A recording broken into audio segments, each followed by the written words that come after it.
क्यों आपको यामाहा की MT-15 लेनी चाहिए 2024 में 2 लाख के रेंज में, इस टॉपिक पे आज हम बात करेंगे। मेरे सामने 2024 की लेटेस्ट कलर है जो कि ग्रीन एंड अलाविल जो है वो लाइट ग्रीन या फिर आप येलो कलर में बोल सकते हैं मिलता है। तो इसके बारे में हम डिटेल में जानेंगे, साथ ही साथ मैं आपको 5 ऐसे पॉइंट्स बताऊंगा कि क्यों इस बाइक को लेनी चाहिए और 5 ऐसे पॉइंट्स बताऊंगा कि क्यों इस बाइक को नहीं भी लेनी चाहिए। ये बाइक अपडेट होने के बाद डुअल चैनल ABS प्लस ये बहुत ही अच्छी दिखती है, कलर कॉम्बिनेशंस, USD फॉक्स, ये सब कुछ इसमें मिल जाते हैं। लेकिन जो सबसे खास मिलता है वो है इसका R15 वाला इंजन, यानी कि सेम इंजन 155 सीसी का जो कि R15 में आपको मिलता है, वही इंजन यहाँ पे मिलता है, जिस कारण इसकी परफॉर्मेंस काफ़ी अच्छी है। इंजन से आपको लगभग 18.4 PS का पावर एंड 14.1 न्यूटन मीटर का टॉर्क मिलता है, जो कि टॉप एंड करती है 140 किलोमीटर प्रति घंटा की स्पीड से ये चलती है। तो इतना इसका टॉप स्पीड आपको देखने को मिलता है। ये एक लिक्विड कूल्ड इंजन है, प्लस ये 4 वाल्व इंजन है, यानी कि लिक्विड यानी कूलेंट पानी से ठंड होती है, और ये 4 वाल्व इंजन है, यानी कि इसके इनलेट में 2 वाल्व और आउटलेट में 2 वाल्व होते हैं। प्लस ये असिस्ट एंड स्लीपर क्लच के साथ भी आती है। तो ये सारे फीचर्स इसमें मिलते हैं, और 6 गियर ट्रांसमिशन भी इस बाइक में आपको मिल जाते हैं। इसकी ओवरड्राइव इतनी अच्छी है कि ये 6 गियर में 60 की स्पीड में भी बहुत अच्छे से चलती है और 100 की स्पीड में भी बहुत अच्छे से चलती है। तो इसका स्पीड रेंज भी आपको बाकी बाइक से काफ़ी बेहतर मिलता है। इसमें आपको आगे में जो टायर मिलते हैं वो 100 सेक्शन के आपको यहाँ पे देखने को मिल जाते हैं। डिस्क ब्रेक जो है वो आपको यहाँ पे देखने को मिल जाता है 282 mm का।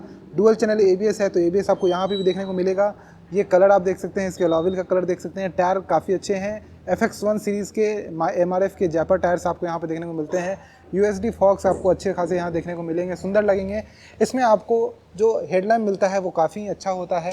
खास मैं आपको बात बताऊँ हेडलैम्प की, तो इसमें आपको जो हेडलैम्प मिलता है वो D टाइप मिलता है, जो कि उसकी रोशनी जब आप देखेंगे रोड पे तो काफ़ी ज़्यादा फैली हुई दिखेगी, और जब फोकस करते हैं हाई बीम पे तो काफ़ी दूर तक जो है वो फोकस आपको दिखाई देता है। तो वो सारी चीज़ें मिल जाती हैं। ये जो इसमें 2 वेरिएंट्स आते हैं बेसिकली यामाहा के MT-15 में, बेसिकली 3 वेरिएंट्स आते हैं यामाहा के MT-15 में। तो एक मॉन्स्टर आता है तो उसको छोड़ देते हैं। जो नॉर्मल आता है जिसमें आपको इंडिकेटर्स जो नॉर्मल मिलते हैं, प्लस उसमें वाई कनेक्ट फीचर जो ब्लूटूथ का है वो नहीं मिलता है। इस मोटरसाइकिल में आपको इंडिकेटर्स LED मिलते हैं, प्लस वाई कनेक्टिविटी, ब्लूटूथ कनेक्टिविटी भी आपको मिल जाती है, जिससे बहुत सारी चीज़ें आप ऑपरेट कर सकते हैं। आगे बढ़ते हैं तो इसमें आपको फ्यूल टैंक और ये डिज़ाइन जो है वो काफ़ी, इतनी दूर का जो डिज़ाइन है ये आपको काफ़ी मजबूत और काफ़ी बिजी सा लगेगा, मतलब बहुत सारी चीज़ें इतनी दूर में सेटअप की गई हैं। लेकिन वही अगर रियर से देखेंगे इस एरिया को तो यहाँ पे थोड़ा खाली खाली सा लगता है, क्योंकि इसका सबसे पहली बात ये सीट जो है वो छोटा आपको देखने को मिलेगा। और अगर नीचे की ओर देखें तो यहाँ पे ये ब्लैंक एरिया, तो चलो ये नेकेड स्पोर्ट्स बाइक है तो उसमें ये चीज़ तो देखने को मिलेगा ही।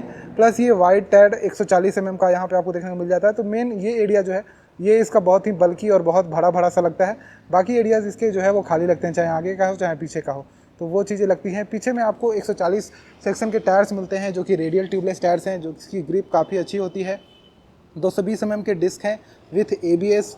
और यहाँ पे अगर देखें तो ये आपको काफ़ी अच्छा देखने को मिल जाता है मफलर, और कंप्लीट कवर है, यहाँ से जो है वो कवरिंग जो है निकली हुई यानी नहीं दिखाई देती है। इसमें आपको जो सॉकर्स मिलते हैं वो यूनिट लिंक टाइप के सॉकर्स मिलते हैं, जो कि नॉर्मल मोनोसॉक से काफ़ी ज़्यादा बेहतर होते हैं। तो यहाँ पे आप देख रहे होंगे ये चेसी से कनेक्टेड है, और इसके बाद यहाँ ये कनेक्टेड है, ये मतलब ये लूप होल में जो है वो थोड़ा सा कनेक्टेड है, ये एक दूसरे से कनेक्ट होके, तो ये कॉर्नरिंग में ज़्यादा अच्छा बैलेंस देती है। मतलब जो नॉर्मल मोनोसॉक होता है, जो भी आपने देखा होगा इवन सोआ होगा, कि उससे भी ज़्यादा अच्छा ये परफॉर्म करती है। इसका सस्पेंसन बहुत अच्छा काम करता है। हाई स्पीड्स में अगर सॉकर हल्के मूवमेंट पे एडजस्टमेंट ना करे तो काफ़ी दिक्कत होती है, लेकिन यहाँ पे हाई स्पीड्स में वो अच्छा एडजस्टमेंट करता है, जिसके कारण ये वहाँ पे अच्छी है। तो इन सभी चीज़ें के बारे में मैंने आपको बताया। ये सारी इसके स्पेक्स है जो कि काफ़ी कम समय में मैंने कवर करने का कोशिश किया है।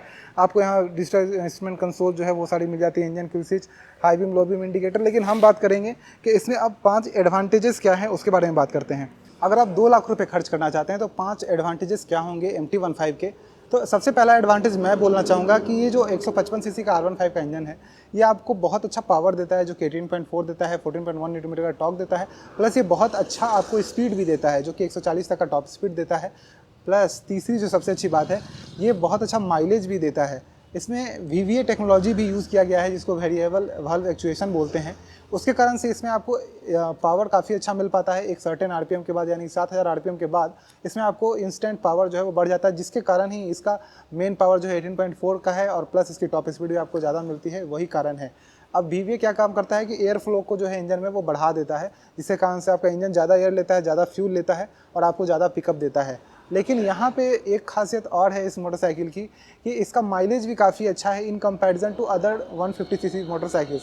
मैं तो यहाँ तक मतलब देखा है मैंने कि जो ये इसकी FZ खुद की है उससे भी ज़्यादा माइलेज ये देती है। तो ये 50 के ऊपर ही आपको माइलेज दे देती है और आप अगर इसके मोस्टली जो है 7000 RPM को हिट नहीं करते हैं। 4000 RPM पे मोस्टली बाइक जो है 60 के स्पीड में आप चलाइएगा तो लगभग 6th गियर पे 55 से 60 की स्पीड में चलती है। तो अगर आप 4000 से 5000 5500 RPM तक भी बाइक को चलाते हैं, 6000 RPM पे तक भी चलाते हैं, तो आपको ये बाइक बहुत अच्छा माइलेज देती है। आप इसके VBO को अगर ऑन ना करें, यानी कि 7000 RPM को क्लॉक ना करें, तो ये बाइक आपको 50 से ऊपर का माइलेज देती है। तो ये इसका एक मेजर एडवांटेज है मोटरसाइकिल का। जब वो भी इसके R15 या फिर MT15 के ऑनर है, आप उनसे पूछिएगा कि इस बाइक का 2 साउंड होता है। हम लोग इंजन का साउंड जो सुनते हैं, इस बाइक में आपको 2 इंजन का साउंड मिलता है।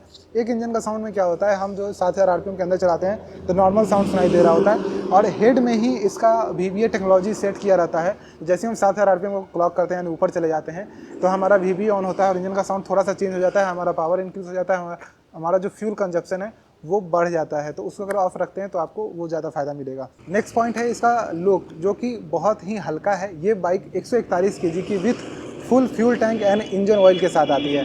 ये बाइक मतलब हल्की है काफ़ी। अगर आपको एक हल्की बाइक पसंद है, एक पावरफुल प्लस हल्की, ये दोनों चीज़ें अगर आपको एक साथ कॉम्बिनेशन चाहिए तो आप इसको ले सकते हैं। एक अच्छी बाइक है, यानी एक 10 लीटर का तो फ्यूल टैंक होगा ही, तो 130 kg के आसपास की ये लगभग बाइक हो जाती है। तो ये अपने सेगमेंट में बहुत ही हल्की मोटरसाइकिल है, तो ये एक इसका एडवांटेज है। तीसरा हो जाता है बात कि इसमें आपको ऐसे ऐसे कलर फंकीज दिखाई देते हैं कि जो बाकी बाइक्स में यूजुअली नहीं देखने को मिलते हैं। हमें किसी बाइक का एक थीम मिल जाता है, चलो ऑरेंज थीम है, किसी का ब्लैक थीम है, जैसे पल्सर्स का ब्लैक थीम है, आज की डेट में ज़्यादा पॉपुलर है। तो उसी तरीके से इसका कोई थीम नहीं है। इसका ब्लू रेसिंग ब्लू कलर आता था, लेकिन आज की डेट में इसने इतने सारे कलर्स लॉन्च किए हैं कि आपको बहुत सारे वेराइटीज़ मिल जाती है इस बाइक के कलर्स के। तो वो आपको एक 4th पॉजिटिव पॉइंट लगता है। 5th पॉजिटिव पॉइंट लगता है ये बाइक बहुत देर चलाने के बाद भी, क्योंकि इसकी हैंडलिंग हल्की है, ये बाइक खुद हल्की है, तो आपको यहाँ पे कभी भी दर्द कंधे पे नहीं होगा। इसको अगर आप लॉन्ग रूट्स पे ले जाते हैं तो ये तीनों कॉम्बिनेशन की तरह काम करेगी। हल्की बाइक है, लॉन्ग रूट्स पे आपको ज़्यादा दर्द नहीं होने वाला है, प्लस ये माइलेज आपको लॉन्ग रूट्स पे अगर आप 70-80 की स्पीड में, 60-70 की स्पीड में चलते हैं तो आपको बहुत ज़्यादा देने वाली है।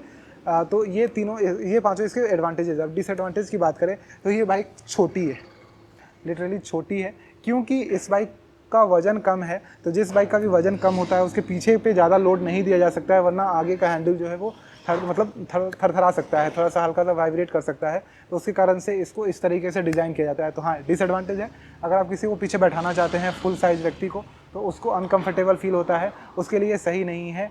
लेडीज़ को बैठाना चाहते हैं, थोड़ी हेल्दी हैं, तो उसके लिए कंफर्टेबल नहीं है। इन सभी चीज़ों में ये इसका पहला डिसएडवांटेज है। दूसरा डिसएडवांटेज है इसका कि जितने की ये बाइक है, यानी कि लगभग 2,04,000 2,03,000 ऑन रोड प्राइस इसकी आती है, तो उसमें बहुत सारी मोटरसाइकिल है जो कि 250 सीसी 300 सीसी आ जाती है। तो अगर आपको बहुत ज़्यादा पावर चाहिए, 25-30 PS का पावर चाहिए, तो आप उधर भी देख सकते हैं। इसमें उस मुकाबले तो कहीं ना कहीं पावर कम आपको देखने को मिलता है। हाँ, लेकिन वहाँ पे इसका एडवांटेज क्या है कि आपको ज़्यादा माइलेज देगी, वो आपको 25-30 का ही माइलेज देगी अगर आप 250-300 सीसी सेगमेंट में 2 लाख की ही बाइक लेते हैं तो। अब तीसरी इसकी डिसएडवांटेज की बात करें तो मुझे कुछ खास ऐसी लगती नहीं। हाँ, हल्की बोल सकते हैं। तो जो जहाँ हल्की एक पॉजिटिव पॉइंट है, वहीं हल्की एक नेगेटिव पॉइंट भी है।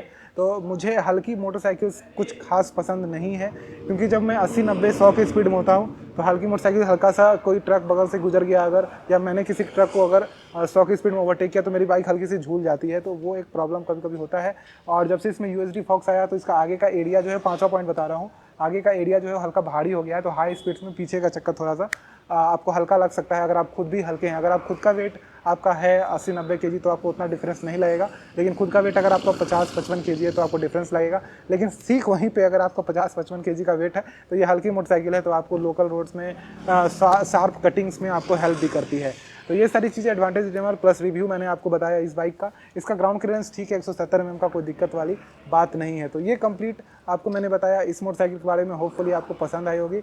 अगर आप इस बाइक को देखना चाहते हैं या खुद से चला कर देखना चाहते हैं तो मलिन यामाहा कॉन्टैक्ट नंबर, एड्रेस आपको डिस्क्रिप्शन में मिल जाएगा।